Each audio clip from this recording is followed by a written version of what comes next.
Their meeting, which has ended in Canada, the G7 foreign ministers have been discussing ways to increase pressure on Russia over the war in Ukraine.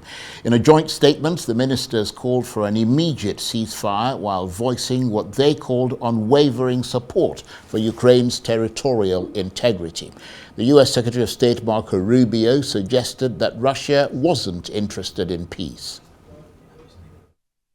I mean, I think they've stated clearly what they want is they want the rest of Donetsk, and obviously the Ukrainians aren't going to agree to that. So what we see now is they continue long-range strikes into Ukraine, obviously to degrade their electrical grid and try to demoralize the country or what have you. And they've made some gains in Donetsk, and they're losing 7,000 soldiers a week, 7,000 dead soldiers a week from Russia's side.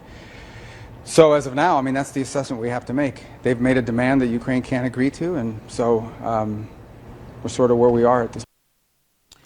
Marco Rubio. Well, for more on this, I'm joined now on the line from London by the author and international affairs analyst, Dr. Marek Laskiewicz. Thank you very much indeed for joining us, Dr. Laskiewicz. So more words from the G7 foreign ministers, but not much action. What's your assessment? Well, this meeting is important because it shows America's back online with Europe, broadly speaking. Whether it is entirely in agreement with Europe is another matter, and the rest, obviously, of the G7 countries. However, that's the most important element. As you've just stated, there's nothing much there but hot air. Nothing has been said there, which has been said umpteen times before. I mean, they did, though, discuss ways, broadly speaking, to increase pressure on Russia, with Marco Rubio saying he's convinced Moscow is not interested in peace. I mean, what sort of options are there on the table? Well, they're thinking primarily in terms of perhaps even tighter sanctions. That's number one. And number two, of increasing the supplies to Ukraine. Of course, this hinges on what America is going to do, as opposed to the words coming from Rubio, which of course will be music to President Zelensky's ears, that America fully supports him. There's nothing concrete coming out of it, so therefore it is of unimportance, but that's presumably what they're thinking of. However, until President Donald Trump agrees to supply weapons like the Tomahawk, then no further pressure is there. Instead, it's just a repetition of what has been said before many times. The interesting point there is that Rubio has suddenly decided to say that Russia's not interested in peace. The correct sentence is, Russia is not interested in peace except on its terms. But then again, Ukraine is not interested in peace except on its terms. So that would be a better sentence. But the fact that Rubio has put in those words the way he did implies that they're now on the rest of the G7 side, including Ukraine's, and now it's us versus them as before. Absolutely. Meanwhile, of course, Ukraine's military is on the back foot on the front line, and its civilian population and energy infrastructure are under immense pressure from drone attacks, with regular power cuts in freezing temperatures. I mean, can Ukraine hold on as it prepares for its fourth winter at war, one that some in Kyiv say could be its worst yet?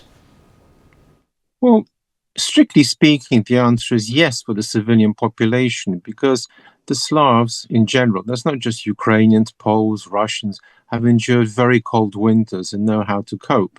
The lack of electricity might affect rather the younger generation, which suddenly can't play its computer games or go on the social media. So in a sense, it's just a sort of cold, boring Christmas facing them, which is not fatal. The question is whether they have the morale to carry on. And it would appear that the Ukrainians are resigned to the war continuing. So these attacks by Russia are unlikely to win. In fact, this sort of degrading attacks have never won in any war. The British bombed Germany flat in World War II, but Germany fought to the last. So it just simply does not really work very well, this Russian tactic. Far more important is the first comment you made, that the Ukrainians are on the back foot militarily. They've had to withdraw. And the comment itself that was made yesterday was interesting. It was that it was a timely withdrawal. That's an interesting one, because timely withdrawals are precisely what Adolf Hitler didn't do when the campaign went wrong in Russia, and that held the front. You have to watch out with withdrawals, timely or not, that they don't suddenly keep going on. I don't think it's going to be a problem for Ukraine, but it was an interesting choice of words. Well, let me just get you to talk to us about this piece of news that we're seeing coming in, Dr. Laskiewicz. We're hearing that President Zelensky has ordered sanctions on a former close business associate at the heart of a huge scandal over corruption in Ukraine's war-ravaged energy sector. What can you tell us about that? Yeah, what's happened is you have to look between the lines. The EU has criticized Ukraine for its corruption. Indeed, Ukraine is corrupt. There's a great deal of corruption there. And now the Ukrainians want to show that they're not corrupt. So obviously there have to be people who are, so to speak, sent to the guillotine. And that's an example of this. There doubtless will be others, while President Zelensky tries to clean up Ukraine in this respect. However, how much he can achieve is another matter. There was a saying during communist times that Blatt was stronger than Stalin. In other words, that corruption was deeper than any anti-purge drives, which became so routine in the end in Russia that people just took no notice of them. And I expect this is the real problem facing President Zelensky, and whether he can do something about that will be very hard to see. But it's an interesting comment from the EU that they're picking on this topic above all, because that is a very hard one for Zelensky to crack. But this is an example of how President Zelensky hopes to ingratiate himself and eventually make his way into the EU by cracking down what the EU has identified as a problem.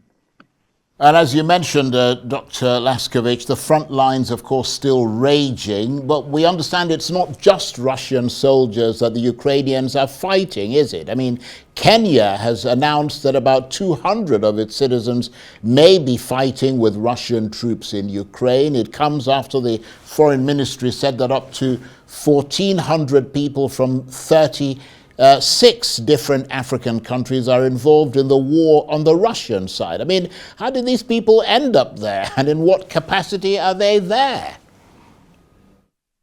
Well, this is a very interesting one. I'm glad you brought it up. The three aspects to this. First and foremost, it completely denies the fact that Russia is without allies, without help, and that its cause has no support. That's not how many other countries see this. Indeed, point number two is that this also shows that the Africans are really caught between the West and Russia, as during the Cold War. And not all Africans actually agree with the West script. There's the whole business of, do you prefer France or Russia? And many countries did decide they quite liked Russia. And therefore, this remains to be seen also how that will resolve. But again, it just shows you that although the West, from our point of view, I'm sitting here in London, of course, writes the script, it is by no means accurate, as you've just demonstrated there. And thirdly, the question here is, of course, how this war is perceived. The actual Russian side of it, their narrative, is not really presented in the West, just the Ukrainian one, but clearly outside, in places like Africa, the narrative is being perceived, and therefore there is a more balanced view of it, which is why, of course, I'm even here on the rise, because in other places, such as in Poland, the very talk of there possibly being an end to the war by some sort of compromise was deemed unacceptable. So therefore, no discussion, as we have here on the rise, can take place. In that sense, Arise is itself a witness to the fact that Africa is more neutral about the whole conflict. That's very interesting. And of course, we understand that many who've returned are unsurprisingly deeply traumatized and have sustained injuries, and many don't make their way back home at all. Well, war is war, and however you fight it on one side or the other, traumas exist. If, for example, had they gone the Ukrainian side, they would have been equally traumatized and have injuries, and some wouldn't return. when you go and fight for a war on whosever side it is, there is the possibility of not returning or not returning whole or returning with mental scars. And I would imagine the same thing happens for North Koreans, for example, on Russia's side. And therefore, this is just one of the aspects of war that's not new. What is interesting is what your comment said, that there are such Africans who are prepared to go and fight on Russia's side. Dr. Laskiewicz, we're ever grateful to you for your analysis. Dr. Marek Laskiewicz is the author and international affairs analyst talking to me on the line there from London.